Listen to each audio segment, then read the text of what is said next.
Saya katakan sadis. Karena apa? 12 tambah 4, 16 tahun. Untuk satu korban yang tidak jelas. Banyak wanita lebih dari satu. Tidak benar sama sekali. Tidak benar seperti sama apa sekali. Yang benar? Tidak benar sama sekali. Jadi awalnya saya bersikap seperti orang-orang kebanyakan yang lain ketika mendapatkan informasi tentang kasus pencabulan di sebuah pondok pesantren di Ploso Jombang, tepatnya di pesantren Siddiqiyah Ploso Jombang, yang kemudian heboh itu dan diikuti dengan drama penangkapan yang melibatkan ratusan aparat kepolisian. Tapi lama-lama kemudian saya mendapat banyak informasi yang lalu tim kami di sini memutuskan untuk mencari tahu lebih banyak menyangkut itu. Tuduhan ditujukan kepada putra mahkota pesantren Siddiqiyah ini bernama Muhammad Subeki Azal. Panggilannya Mas Beki.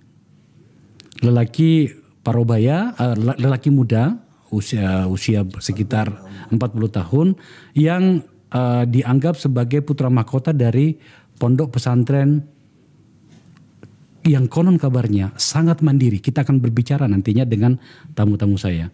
Maka kemudian saya merasa perlu untuk melakukan perimbangan informasi. Kemarin dari hari ini, kemarin itu tanggal 9 atau tanggal 10 ya, tanggal 10 itu kemudian telah, karena ini sudah berproses di Pengadilan Jawa Timur di Surabaya, itu telah turun tuntutan dari kejaksaan, dituntut 16 tahun penjara. Saya semakin penasaran, tim kami di sini semakin penasaran, kejahatan macam apakah gerangan yang kemudian harus dituntut dengan 16 tahun penjara. Kita akan berbicara dengan dua sumber saya yang bersedia datang ke tempat saya ini. Yang pertama adalah Mas Kus Hartono, jubir dari pesantren Siddiqiyah Ploso Jombang. Iya. Oke, yang kedua adalah pengacara dari Mas Beki, Muhammad Subeki Azal, tersangka dari kasus ini adalah sahabat lama saya, Gede Pasek Suardike. Anda mungkin mengenalnya sebagai politisi, tapi sebenarnya dia adalah pengacara, sahabat saya. Kami baru mengenal sekitar 25 tahun lagi. Sama benar ya, wartawan, advokat, politisi ya. Ya, saya mulai dulu ke Pak Suhartono. Benar nggak sih tudingan ini bahwa Mas Beki itu memperkosa? Informasi yang kami dapatkan dari awal ya, kami bisa menunjukkan apa hasil pencarian kami di dunia maya itu, bahwa dia memperkosa banyak wanita lebih dari satu. Tidak benar sama sekali. Oke, seperti apa yang benar? Tidak benar sama sekali. Jadi kami di sana sudah sangat lama ya. Saya ikut Pak Kiai itu sejak saya usia 12 tahun. Saya sudah ikut sana, jadi saya tahu persis bagaimana pendidikan di sana. Okay. Kebetulan selain jadi juru bicara, saya adalah ketua Departemen Pendidikan, Yayasan Pendidikan Siddiqiyah. Bagaimana Pak E mengajarkan, ajaran di sana itu bersumber dari sebuah thariqah, ajaran tasawuf yang dimana mengedepankan masalah ketuhanan dan kemanusiaan. Itu sangat tidak mungkin, hanya karena kami seorang santri ya, mungkin orang akan bilang, oh Anda santrinya gitu. Yang jelas fakta di persidangan ini kan lebih fair ya. Tidak ada hal-hal yang menunjukkan, apalagi ketika perkosaan. Sebelumnya memang ada informasi misalkan belasan, puluhan, sampai ada istilah predator. Nah, inilah yang justru membuat hati kecil kami bertanya. Karena pesantren kami getol di dalam urusan cinta tanah air. Coba kamu amalkan Pancasila. Pancasila. Pancasila. Satu, ketuhanan yang Maha Esa. Bismillahirrahmanirrahim. Undang-Undang Dasar Negara Republik Indonesia tahun 1945. Pembukaan bahwa sesungguhnya kemerdekaan itu ialah hak segala bangsa. Coba lagu Indonesia Raya. Aku pengen lihat. Indonesia Raya. Indonesia. Sementara ada sebuah kata-kata yang diajarkan oleh Pak Kiai, yaitu hubul watan minal iman, dan kita tahu seorang Umar bin Khattab bilang bahwa benteng negara ini adalah cinta tanah air. Seandainya tidak ada cinta tanah air, robohlah negara ini. Saya mendapatkan 2 buku tentang pendiri dari pesantren Siddiqiyah ini, Pak Kiai Muhammad Muhtar Muti ya. Ini ada 2 buku yang saya dapatkan dan saya baca-baca sekilas tadi. Tampaknya memang pesantren ini agak berbeda sendiri ya. Dia tidak terafiliasi dengan 2 organisasi sosial kemasyarakatan keagamaan yang ada dalam hal ini. Iya, kok bisa seperti itu? Iya, karena dia kan torekoh. Berangkat dari torekoh. Jadi Siddiqiyah itu torekoh. Gitu. Kemudian dia punya pesantren, ya kan. Dia tidak berpolitik, ya, tidak juga tetap menjalin hubungan dengan baik. Malah yang terakhir beliau membuat organisasi lintas agama. Lintas agama dari yang dipakasi oleh Mursyid Siddiqiyah itu, Bapak Kiai, dia berawal dari seminar Kitab Sutasoma. Kemudian mendirikan organisasi Persaudaraan Cinta Tanah Air Indonesia yang dijiwai manunggalnya keimanan dan kemanusiaan. Itu ada umat Hindu, umat Buddha, umat Konghucu. Ada yang mengatakan bahwa pesantren ini sebenarnya moderat sekali ya? Sangat moderat sekali. Dan ya? sangat cinta tanah air. Kalau santri yang tinggal di sana kurang lebih 1.000 sampai 2.500 ya yang di sana. Tapi kalau yang jumlah warga Siddiqiyah di seluruh Indonesia tahun 2000 itu sudah di angka 5 juta. Oh, banyak sekali. Di 27 provinsi, 3 perwakilan negara. 3 perwakilan negara. Malaysia yang sudah resmi berdiri ya. Malaysia, Singapura, sama Hong Kong. Tapi warga yang tinggal itu ada di Kanada, ada di India, ada di Inggris, ada di Amerika, ada di Turki. Warga. Tapi kenapa? Bagaimana bisa Anda menemukan klaim 5 juta itu besar loh itu? Ya itu kan begini. Di setiap orang yang berbaiat itu kan ada datanya. Pak Yai sudah mengajarkan sejak tahun 1959. Berdirinya pesantren ini. Iya. 1959 berdiri ya. Itu mulai mengajarkan ajaran torekoh. Kalau pesantrennya berdiri 1973. Lah oke, sekarang saya mau fokus pada tuntutan hukumnya ya. Karena kami di sini konsentrasi concern pada isu-isu yang berhubungan dengan publik. Misalnya pelecehan seksual, kekerasan terhadap rumah tangga, kekerasan terhadap anak-anak gitu kan. Nah, tolong yakinkan kami Mas Kusartono sebagai jubir bahwa Mas Beki atau putra mahkotanya pondok pesantren ini tidak seperti dengan informasi yang beredar, karena pada saat ribut-ribut kemarin itu di sana itu kita kan baca itu begitu banyak yang diserang secara seksual oleh beliau gitu. Gimana ceritanya kenapa sampai kemudian itu bisa menjadi sebesar itu isunya? Iya, jadi ini kan ada persoalan keluarga. Oh, oke. Ya, jadi masanya tidak berdiri sendiri ya. Ada persoalan keluarga, ada keluarga yang sudah tidak taat lagi kepada Pak Kiai.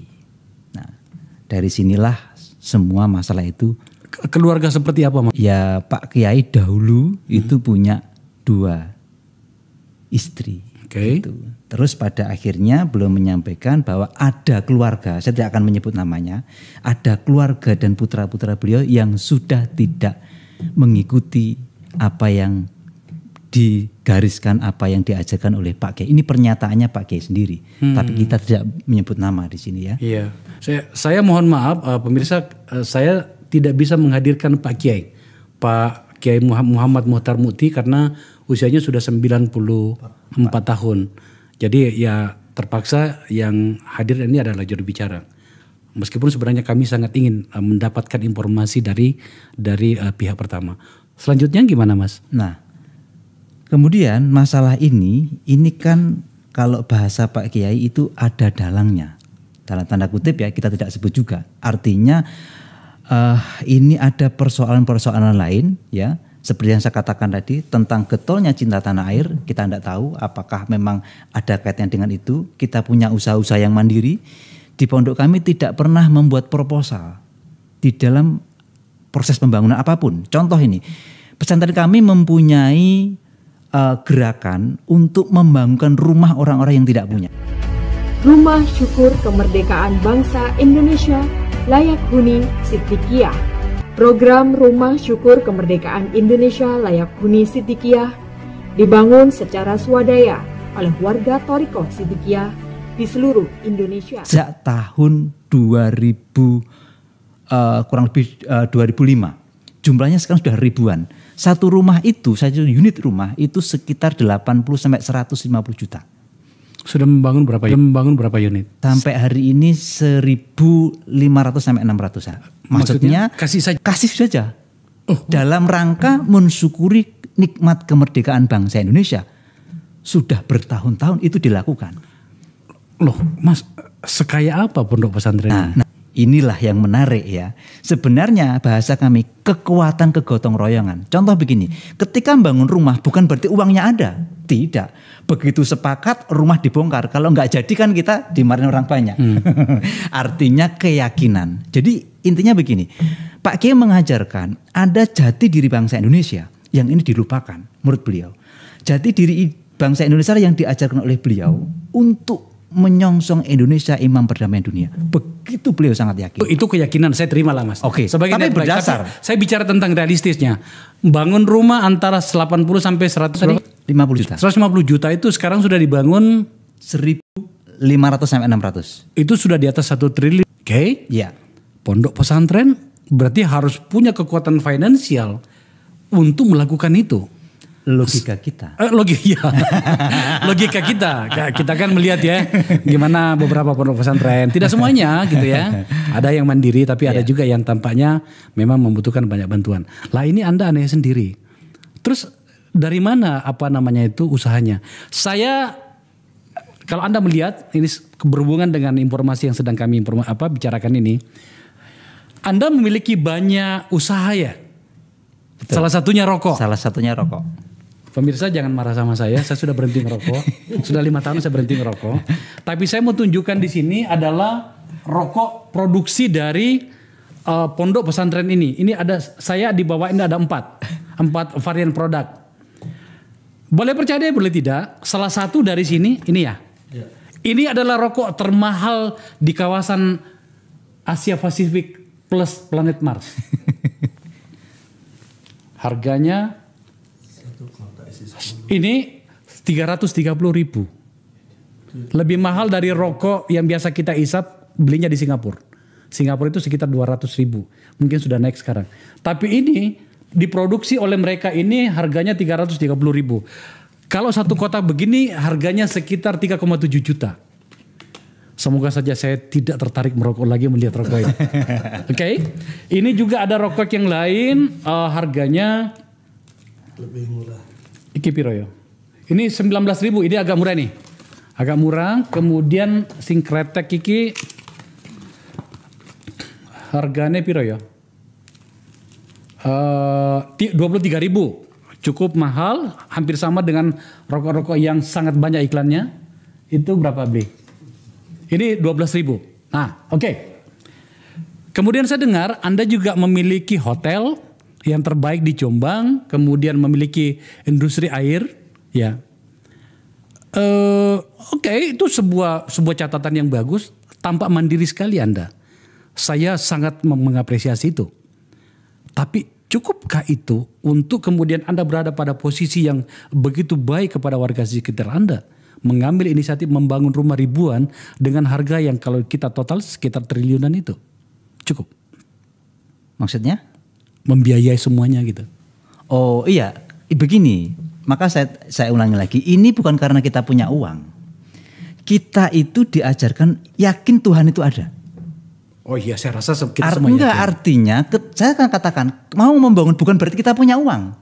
Tapi apa jadinya? Iya, kesadaran.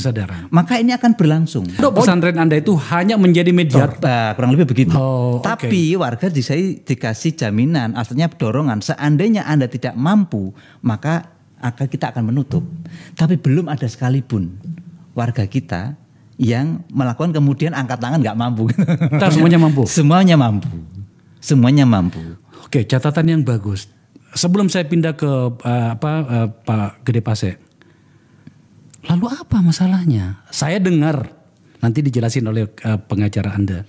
Saya dengar itu Mas Beki ini diincar sudah lama ya. Ada banyak kasus yang ditembakkan kepada dia. Apa hubungan semua ini?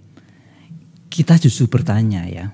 Hanya yang saya juga bertanya. Artinya begini, kalau kita melihat bahwa apa yang kita lakukan, namanya kalau orang yang tidak suka apapun yang kita lakukan pasti ada yang tidak suka. Apalagi dia buta mahkota kan begitu ya. Kita tidak menuduh ya, tapi ini nanti akan dijelaskan oleh Pak Pat secara proses hukum kan, bagaimana proses persidangan akan semakin jelas. Hanya kalau kami melihat justru kenapa pesantren kami kok dikatakan radikal. Misalkan sempat terjadi suara di luar, kan begitu. Dinyatakan radikal. Iya, gerakannya sangat radikal. Maka ketika peristiwa 77 itu, padahal kalau datang ke sana, di sana itu ada monumen yang sangat cinta tanah air. Ada monumen Hubul Waton Minal Iman besarnya kurang lebih 17 meter. Ada monumen burung Garuda Pancasila yang mungkin terbesar di Indonesia karena lebarnya sekitar 4 meter, tingginya bisa sampai. Kalau monumen sih gampang dibangun, Mas. Tetapi kemudian, saya minta diyakinkan. Iya, saya tidak menuding Anda. Saya minta diyakinkan agar kemudian penonton saya juga bisa berpikir bahwa ternyata tudingan ini keliru terhadap pihak Anda gitu ya. Monumen bisa dibangun, tetapi kemudian apakah memang ada unsur itu di dalam proses belajar mengajar atau dalam hal dakwah di internal Anda itu. Kalau melihat dari buku-buku yang Anda kirimkan, saya sempat baca sedikit, tampaknya kok enggak ya. Tetapi enggak apa-apa, Anda yakinkan saya di sini. Tidak ada sama sekali. Ada, ya? Faktanya ketika itu dibawa ke persidangan kan tidak terbukti. Itu kan fakta kan begitu loh. Tidak ada, kami tahu kenal Mas Beki, ya kami diajarkan seperti itu. Jadi ajaran kami tidak ada. Maka kami justru curiga ini ada apa terhadap pesantren kami itu. Kalau gitu saya masuk ke pengacara Anda. Ini ada apa? Beli, sahabatku ini ada apa sebenarnya klien Anda ini? Ya, saya pun menangani ini kan setelah masuk sidang ya. Oke. Jadi ini sudah sidang sekarang ya? Sudah tuntutan dan menjelang pledoi. Tapi yang perlu kita renungkan bahwa setelah saya ketemu Mas Beki, kita ngobrol cukup panjang itu, memang kita melihat Mas Beki ini adalah orang yang harus jauh dari Sidikiyah, kira-kira gitulah. Tadi kan sudah dengar sendiri aset, gerakan, kegiatan apa kan menjadi berkembang terus kan, sehingga tentu banyak orang yang gerah. Nah, dengan usia Pak Kiai yang sudah 94 tahun, kemudian Mas Beki yang sudah posisi yang dewasa, ini kan harus dilakukan sesuatu. Nah, kasus-kasusnya sebenarnya banyak. Ada ini, ada itu, tapi kemudian beberapa kasus itu tidak berlanjut, ada yang di SP3 karena tidak cukup bukti. Kasus apa? Sama, perempuan juga mengaku diinikan, mengaku digitukan, tapi akhirnya tidak terbukti. Nah, akhirnya kemudian muncullah satu kasus ini. Tetapi ketika kasus ini akan muncul, itu prakondisinya tahunan, di mana dilakukan bagaimana pemberitaan dan maupun kemudian media sosial dibangun bahwa Mas Beki ini predator, santriwati di bawah umur, korbannya belasan sampai puluhan. Itu dibangun, betapa marahnya masyarakat. Nah, karena posisi di pondok tidak ada melakukan artikulasi komunikasi yang positif, yang agresif menjelaskan itu, memilih diam. Akhirnya dianggap sebagai kebenaran. Nah, kemudian bergeraklah ini kemudian. Nah, di sana numpang cukup banyak kepentingan. Ya, ini setelah saya masuk ya, ini salah satunya. Ini anak bangsa lokal di sana yang mampu mengembangkan kreasi. Ini tidak hanya sekedar rokok. Karena ini beberapa rokok yang ada jenis yang bisa dalam bentuk dia jadi ramuan, obat. Ini ya? Iya. Yang mahal ini tadi ini. Jadi dia bisa dipakai juga ini diseduh kayak teh. Oh ya? Jadi tidak ada semua untuk dihisap. Ah, masa? Betul. Dan kemudian itu kayak model teh, nanti dia pemberian toksin. Nah, artinya apa? Temuan-temuan ini kan mengubah mindset kan. Merokok merusak kesehatan. Entar dulu, ini karena ini tontonan ya. Boleh saya lakukan? Ya boleh. Ya. Ya boleh. Oh, oke. Jadi itu contohnya ya. Sehingga kemudian ini punya pasar sendiri lah, kira-kira gitulah. Oke. Tentu ada yang gerah urusan ini. Kemudian yang kedua, ada urusan tadi dikaitkan dengan urusan siapa pelanjut di Sidikiyah. Itu akan jadi masalah. Nah itu misalnya ini kan 1 senti di ini. Oh tidak 10 semuanya? Tapi air panas. Air panas? Ya, kayak bikin teh itu. Ini dipotong? Tidak perlu semuanya? Enggak, 1 senti aja. Itu pemberitahuannya. Ya ini semacam apa ya, untuk meyakinkan saja bahwa ternyata memang ada seperti itu. Dan itu sudah banyak yang, makanya kemudian dia punya pasar. Pasar yang fanatik, kemudian istilahnya setiap produksi sudah antre orang mengambil karena manfaatnya kan. Apa yang ingin anda katakan pada poin? Karena? Ya posisi strategisnya Mas Beki sebagai anak tunggal di pondok itu, kemudian apa hubungannya dengan rokok, bro? Lah ini kan dia yang Bandung Lola. Dia yang Bandung Lola. Kalau orang ini dimasukkan ini kan bisa kolaps. Kira-kira begitu. Pak Kiai kan tidak mungkin full ngurus begini dengan usia dan sebagainya. Dengan begitu kalau pabrik rokok ini mati kan ada yang merasa nyaman. Itu urusan rokok. Belum lagi urusan minuman mineral. Entar dulu. Jadi Anda mensinyalir, bahasa kita kan dulu ya di ruang redaksi itu. Mensinyalir bahwa ada komunitas, apakah industri atau orang yang berkepentingan dengan rokok yang berkepentingan agar kemudian ini mati karena mengganggu pasar. Iya. Itu satu poin. Satu segmen. Ya, VO poinnya satu di situ. Tapi VO poin yang lain itu adalah urusan bagaimana pondok ini bisa besok-besok beralih kepada kelompok lain. Sehingga tinggal Mas Beki kan anak tunggal. Sehingga kalau ini terjadi sesuatu maka bisa itu didapatkan. Itu hubungannya dengan jenengan ya. Yang ketiga, kemudian belum minuman mineral yang berkembang. Yang keempat soal eksistensi kelembagaan juga, yang mana Sidikiyah tumbuh kembang dengan sangat pesat. Tadi disampaikan dalam kurun waktu singkat, thorikohnya itu berkembang, jemaahnya itu udah di atas 5 jutaan. Dan itu tidak hanya dalam negeri, sampai ke luar negeri. Artinya ini kan ada yang terganggu. Terganggunya semua ini mengkristal cukup 1 orang ini dihabisin. Kan satu titik. Yang ngurus rokok dia, yang bantu Pak Kiai di lapangan dia. Jadi ini aja disikat. Nah jadilah kemudian beberapa kali dia dicari masalahnya. Nah masalah pertama dicari gagal, masalah kedua dicari gagal. Nah begitu seterusnya sampai masalah ini. Nah waktu membangun masalah ini sebelum sampai ke pengadilan, ini kasusnya dilaporkan. Jadi kejadiannya 2017, 2019 baru dilaporkan. Jadi 2,5 tahun. Oh jadi bukan sebenarnya kasus pada saat terjadi? 2,5 tahun ini, Setelah 2,5 tahun, barang ini diumumkan kemudian oleh Pak Niko yang hari ini udah dicopot itu, bahwa ketika proses dari polisian ke kejaksaan ada 5 korban disebutkan tuh, tapi muncul dalam dakwaan tinggal 1. Iya, kita ini bicara di sidang itu hanya dakwaan 1. Yang dituntut 16 tahun itu terhadap 1 orang. 1 orang ini kualifikasinya adalah sudah usia 20 tahun waktu kejadian. Hari ini udah 25 tahun. Orangnya ini, itu 1. Entar dulu, ini menarik nih.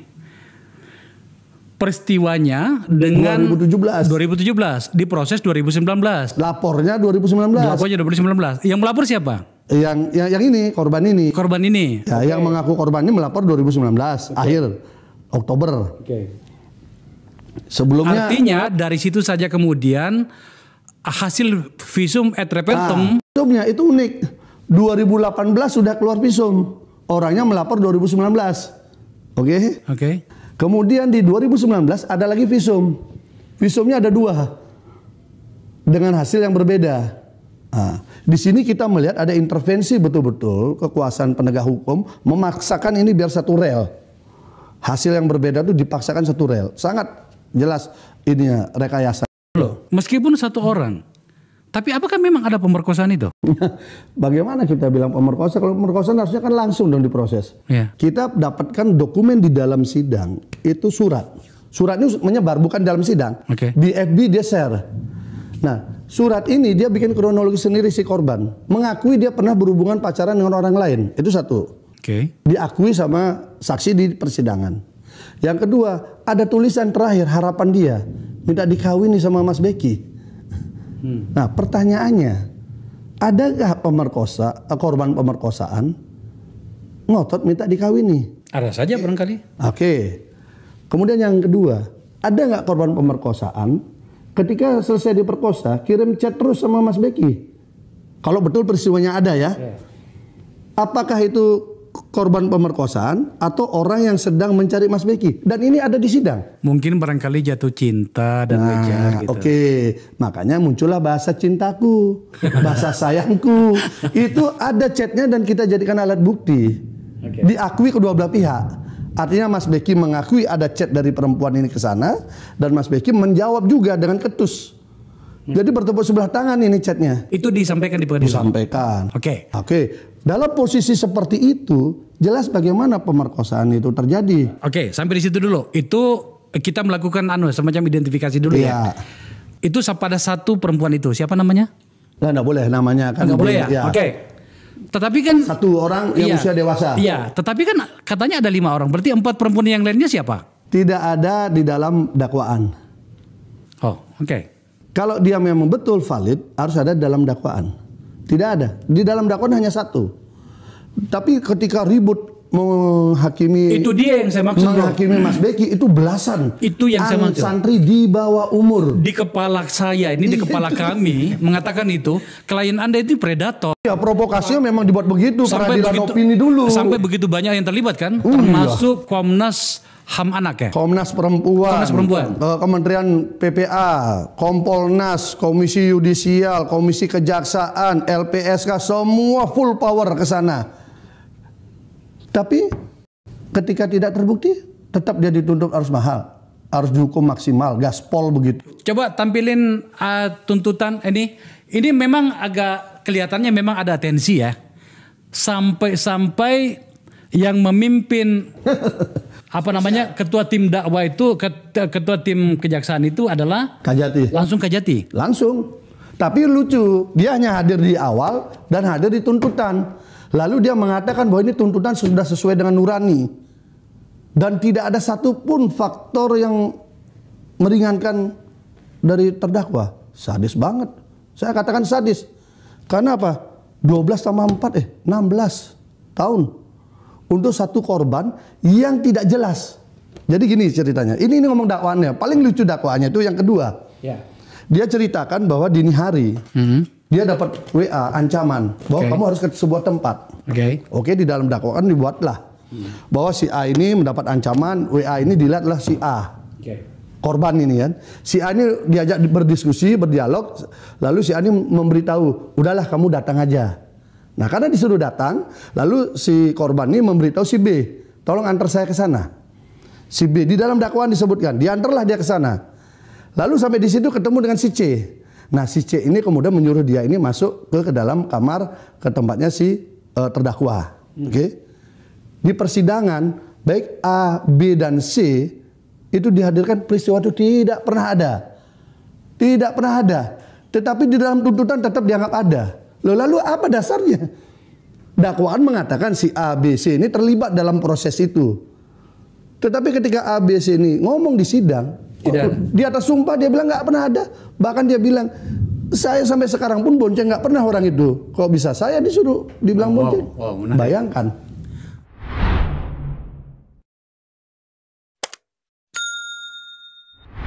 Tapi itu kan sudah terbuka di pengadilan semuanya. Terbuka semua di pengadilan. Dan ini sudah terbuka juga di medsos. Ini satu-satunya peristiwa pemerkosaan. Korbannya tuh bisa narsis di medsos. Narsis.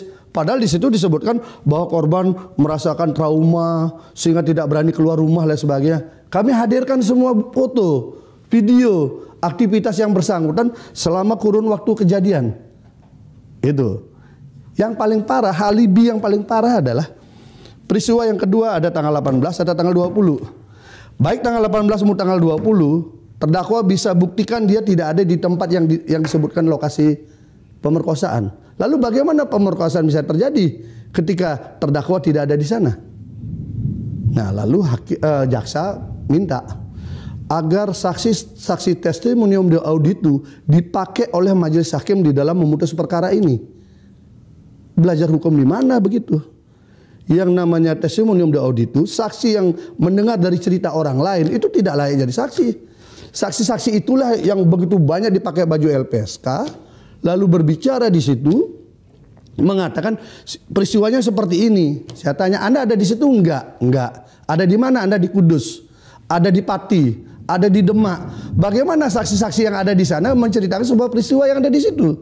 Katanya karena diceritakan. Nah ini kan kayak buku pelajaran disuruh menghafal lalu dia dijadikan saksi. Lalu atas dasar saksi itu Mas Beki harus dihukum dituntut 16 tahun. Kejam enggak? Okay. Nah bagaimana kita harus membiarkan peradilan seperti ini? Ini kan menuju ke peradilan sesat. Kalau hakimnya kemudian karena ketakutan, ini Kajati lo turun. Wah, ketua majelisnya jadi grogi nih. Karena yang mimpin bukan ketua pengadilan, belum hubungan antar lembaga lagi. Bayangkan peradilan kita seperti itu. Pada akhirnya memang ternyata ada juga penyikapan dari civil society ya, media sosial. Coba tampilin.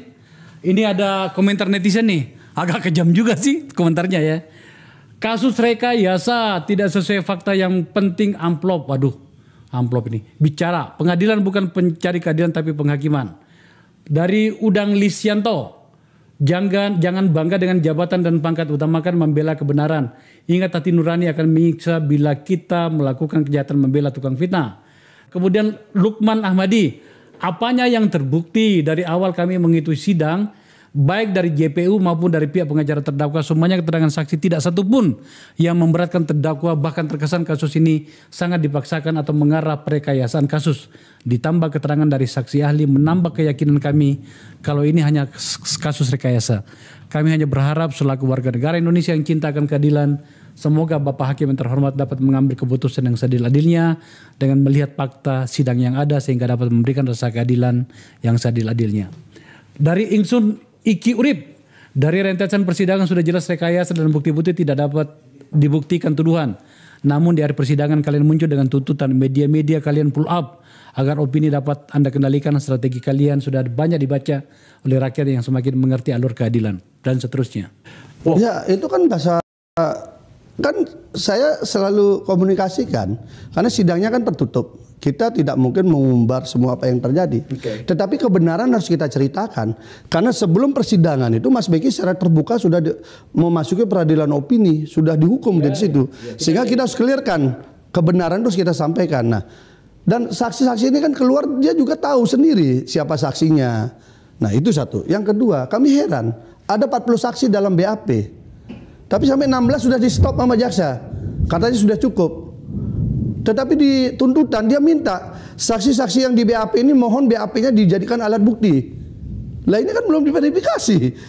Ya, seperti itu hukum kita gitu loh. Oke. Mas Kus Hartono. Saya agak tertarik untuk mendalami sebenarnya formula yang dipakai oleh Pak Kiai Muhammad Muhtar Muhti ini menyangkut dengan pengembangan pondok pesantren ini. Yang kemudian ternyata itu kalau benar tudingan Anda semuanya mengatakan bahwa ada pihak yang tampaknya ingin melakukan sesuatu. Lebih tepatnya ingin mengambil alih. Sebenarnya apa yang dilakukan dalam pengembangan pondok pesantren ini? Kenapa Anda begitu mandiri? Bahkan menolak bantuan pemerintah kalau saya dengar. Iya, sejak awal yang disampaikan oleh pimpinan kami Pak Kiai, sebelum abahnya meninggal, itu beliau berpesan, kalau kamu mendirikan pondok, jangan sekali-kali minta bantuan pemerintah. Usahakan membantu pemerintah. Itu mindsetnya itu. Mindsetnya adalah apa yang dapat engkau beri, bukan apa yang engkau dapatkan. Maka sekalipun murid-muridnya, kita semua tidak pernah sekalipun buat proposal. Sekalipun itu tidak pernah. Memang itu dilarang. Kita diperintah untuk mengabdi kepada Tuhan dengan cara mengabdi kepada sama manusia. Dengan cara mengabdi kepada bangsa dan negara. Memang itu yang diajarkan. Kami ada kelompok-kelompok tertentu yang mungkin dugaan kami yang mungkin ini dianggap sebuah, kalau makin membesar mungkin ada yang merasa terganggu. Mungkin karena bagaimanapun kita tahu dunia kan semakin menggelobal. Ya, terganggu karena apa?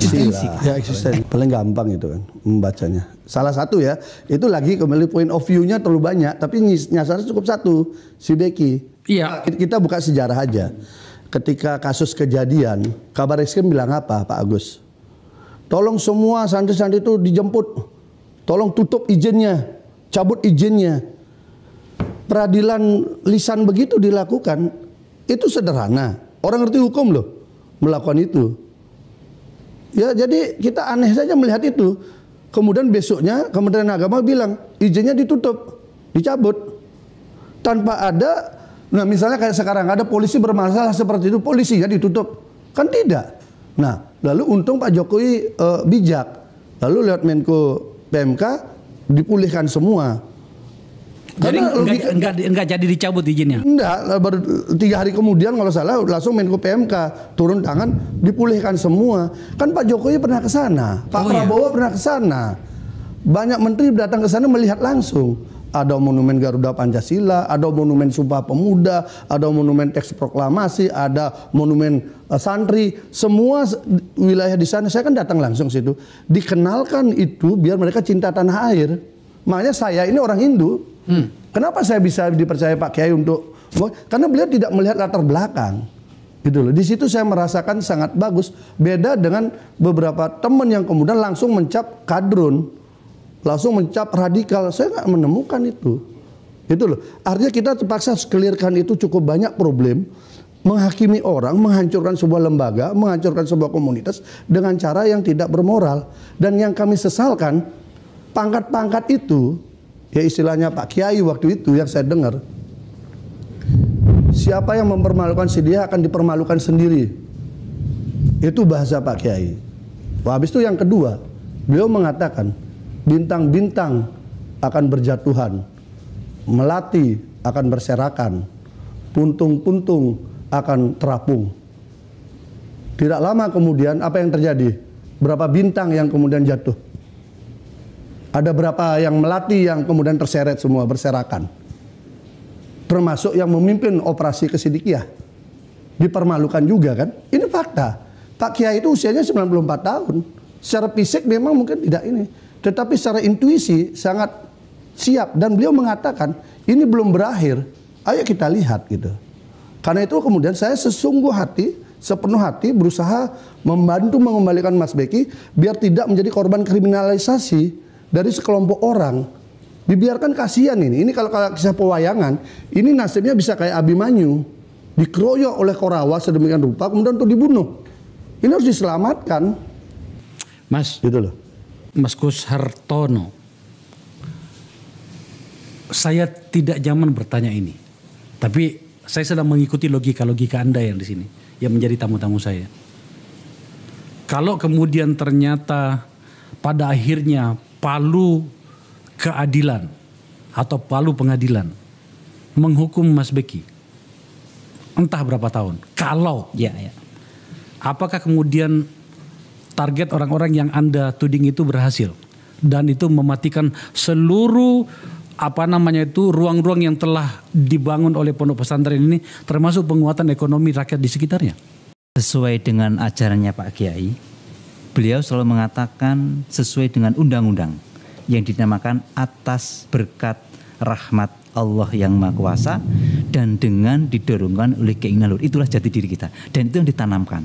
Jadi artinya tidak akan orang akan mampu mengubur, menghilangkan perjuangan cinta tanah air selama Tuhan memberikan pertolongan. Ini selalu disampaikan karena ini ada dalam undang-undang. Saya percaya itu Mas. Tapi yang saya mau katakan begini, ini bicara tentang target.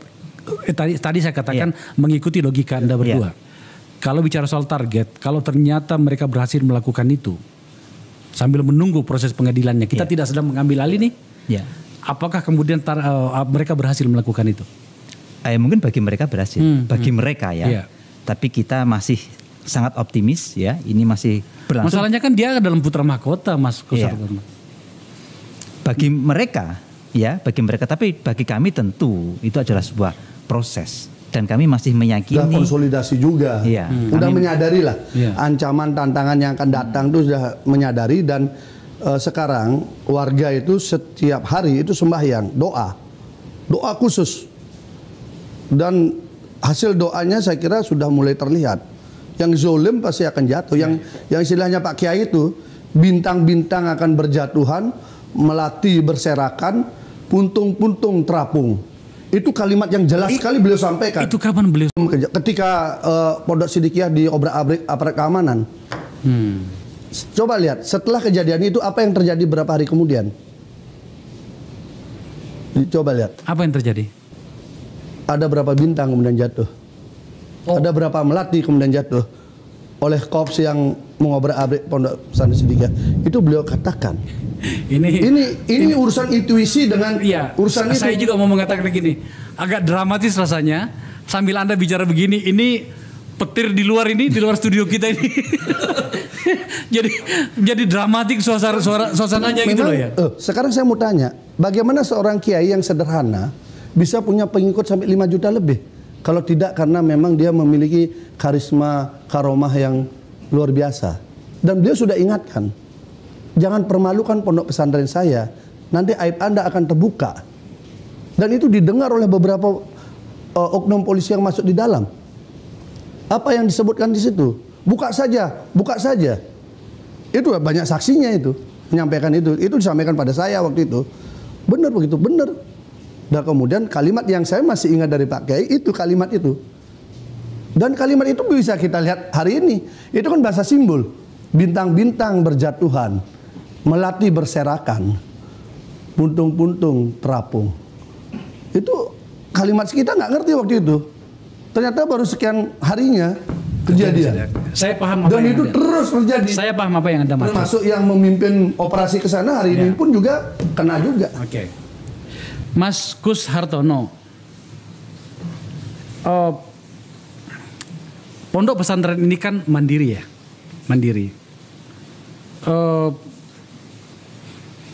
Yakinkan saya dan meyakinkan para penonton saya di sini bahwa tudingan radikalisme itu tidak ada di tempat Anda. Karena jujur saja kami juga konsen pada untuk isu itu ya. Bagi kami di sini radikalisme itu tidak boleh ada lagi karena kita telah melewati tahapan yang sangat perih dan kita tidak boleh kembali ke situ. Ada beberapa jawaban Anda tadi sudah Anda berikan dan sejujurnya saya sudah paham. Tapi sebelum berakhir acara kita, saya mau bertanya dan meminta Anda meyakinkan kami bahwa tak ada satupun ajaran-ajaran radikalisme yang diajarkan di pondok pesantren Anda, termasuk pada kegiatan-kegiatan apa sih namanya itu? Torikoh yang ternyata luar biasa pengikutnya itu. Yang pertama, setiap orang hendak nyantri atau masuk torikoh dijanji dulu apakah sanggup bakti kepada negara Republik Indonesia, apakah sanggup cinta tanah Indonesia. Bila sanggup baru boleh ikut. Apakah itu radikalisme? Satu. Yang kedua, buku ini menjadi salah satu referensi untuk pendidikan Pancasila di Mabes Polri. Oh ya? Buku yang mana? Yang ini? Iya. Yang pertama ini? Iya. Oke. Di SSDM. Dan dari organisasi Persaudaraan Cinta Tanah yang didirikan Sang Mursyid itu, Pak Kiai itu, kemudian mendapat penghargaan dari Kapolri. Kebetulan saya ikut dalam penyusunan dan mengajar bintara-bintara Polri itu. Di sana ajarannya adalah bagaimana mencintai tanah air, bagaimana pendidikan Pancasila 2, Pancasila dan cinta tanah air. Apakah itu radikalisme? Ini kita ngomong fakta ya. Kita nggak ngomong hanya logika, ngomong fakta, membangun rumah layak huni. Di pesantren kami diajarkan hari-hari besar supaya diperingati. Hari Sumpah Pemuda, Hari Kebangkitan Nasional, Hari Kemerdekaan Bangsa, bahkan hari berdirinya negara. Mas, sebenarnya berapa besar sih aset Anda itu? Saya nggak nyaman bertanya ini. Tapi kok semakin jauh ini Anda bicara ini, tampaknya itu memang saya bertanya seperti itu gitu loh. Berapa besar aset pondok pesantren ini dari seluruh lini usahanya? Tadi kan kita baru bicara tentang 3 hal kan, rokok, ono sing larang iki, terus kemudian air dan hotel. Mungkin ada lagi yang lain. Organisasi sudah tahu ya. Iya. Berapa kira-kira aset? Kiai sedang membangun semacam tempat ya untuk mengajarkan cinta tanah itu. Jumlahnya dicanakan 2000. 2000 apa? 2000 tempat di seluruh Indonesia. Seperti apa bentuknya? Tempat itu ada bangunan ya untuk mengajarkan cinta tanah air, kemudian ada monumen-monumen tentang cinta tanah air, Garuda Pancasila, Undang-Undang dan seterusnya. itu dicanangkan 2000 tempat. Sekarang sudah sekitar 200 sekian. Kemudian beliau mencanangkan pesantren jati diri bangsa 120 tempat di seluruh Indonesia. Sudah ada yang Sudah ada sih. Ada beberapa, di antara di Pelabuhan Ratu itu lahannya saja sudah ada kurang lebih 10 hektar. Kurang lebih ya. Iya. Artinya memang keinginan beliau, harapan beliau terhadap Indonesia, karena memang beliau sangat mencintai Indonesia, intinya Mas, itu. Oke, tapi jawab pertanyaan saya. Iya. Berapa asetnya? Itu tinggal hitung aja harga tanah, harga Karena ini. begini, semua murid-muridnya itu kan ini macam-macam, ada yang pengusaha, ada yang pejabat, Jadi yang macam. sumbernya itu dari thariqah warga Iya, itu. dari sedekah itu ada yang menghibahkan tanahnya, di mana ya kita nggak berapa. Ya kalau 5 juta warga nyumbang berapa, udah berapa kekuatannya. Contoh ini, besok ini dalam satu hari kita bisa sehari 4 miliar satu hari. Untuk apa itu? Untuk memperingati lahirnya Rasulullah. Dan itu sudah yang ke-18 tahun untuk besok. 4 miliar itu sumbangan maksudnya? Sumbangan kepada orang-anak yatim dan fakir miskin dalam satu hari. Oh, jadi pesantren yang menyumbang? Orang-orang Torekoh ini mengumpulkan uang, ya, terus mereka mengadakan acara di masing-masing daerah, dilaporkan ke pusat sejak 17 tahun yang lalu. Pertama 500 juta, 700 juta. Kemarin COVID itu tembus 4 miliar sekian. Oke, saya identifikasi. Kekuatan gotong royong Kalau, jadinya. iya, berarti kalau rokok berapa sumbangannya saulan? 80% untuk sosial dan perjuangan. Iya, berapa anunya? Omsetnya berapa? Omsetnya kurang lebih 1 bulan, kurang lebih sekitar 2 sampai 4 M. 2 sampai 4 M. Apa itu apa sih namanya ini? Kerajinan industri kerajinan rokok dari internal pondok pesantren ya. Iya. Kalau pondok pesantren punya 4 pendapatan 2 miliar sendiri, memang aman ya untuk kegiatan sendiri ya, cash flow-nya ya. Belum lagi dari yang lain ya. Belum bagi yang lain. Jadi berarti hasil kebun, hasil sawah, hasil ini kan banyak itu. Berarti memang kemandirian, makmur ya pesantren ini ya. Sebenarnya kalau menurut kami kesadarannya. Jadi mereka tidak orang-orang yang kaya, ada macam-macam ya. Tapi kesadaran untuk yang sejak awal tadi loh, sanggup cinta kepada tanah air, sanggup berbakti kepada negara, itu yang terus diulang-ulang. Ketika saya mengalami Bang, dulu ketika kita masih kecil, begitu bangun tidur itu langsung baca Pancasila, baca undang-undang. Bangun tidur, pagi habis sholat subuh disuruh ngumpul, suruh baca itu. Karena itu tertanam gitu ya. Oh, jadi memang Anda sejak dari kecil sih? Iya. Oh, Oke. Gitu. Mas Kusratono, makasih. Beli pas ya. Kita simpulkan sementara tanpa bermaksud untuk masuk pada ranah pengadilan. Pengadilannya. Apa kesimpulan Anda dari sini? Saya tertarik dengan kehadiran saksi ahli Bang Reza Indragiri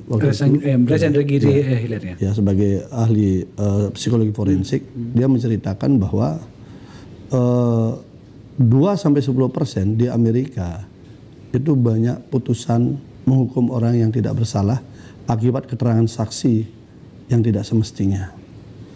Dan saya yakin di Indonesia jumlahnya jauh lebih banyak. Itu satu. Yang kedua, saya yakini bahwa ini skenario sudah komplit. Saya merasakan sendiri ketika menangani kasus ini, bayangkan, tidak ada masa pun jumlah polisi selalu banyak di Pengadilan Negeri Surabaya setiap sidang. Masa nggak ada datang? Saya udah bilang, jangan ada masa datang, karena ini sidang tertutup. Saya akan jelaskan ke publik perkembangan tiap etape sidang, sehingga cukup di tempat masing-masing saja. Nah, tapi untuk apa? Setiap sidang jumlah begitu banyak. Itu satu. Yang kedua, kemudian untuk apa kita sidang sampai malam, mengkorek saksi, menguji alat bukti. Kalau kemudian itu diabaikan semua, tetap kejaksaan seperti robot. Ibu Kajati dengan lantangnya langsung bilang 16 tahun. Tanpa melihat fakta sidang, tanpa melihat saksi. Dia tidak pernah melihat chat si korban yang merayu terdakwa. Yang terdakwa tidak mau. Dia tidak pernah melihat bagaimana si korban narsis berfoto di mana-mana setelah kejadian. Dan dia tidak pernah melihat bagaimana terdakwa tidak ada di TKP ketika waktu itu disebutkan.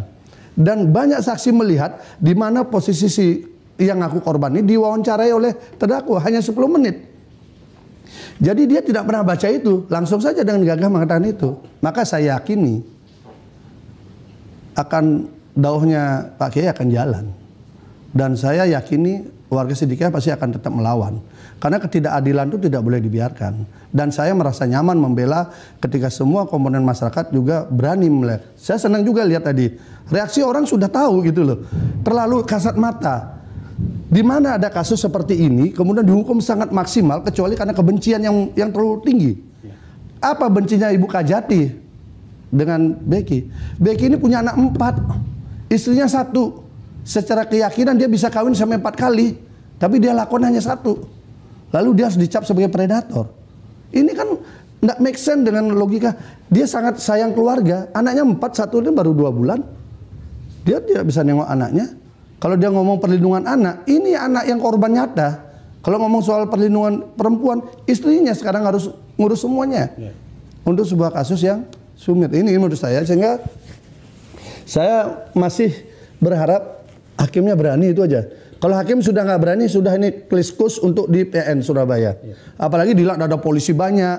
Polisi kan tidak mau malu.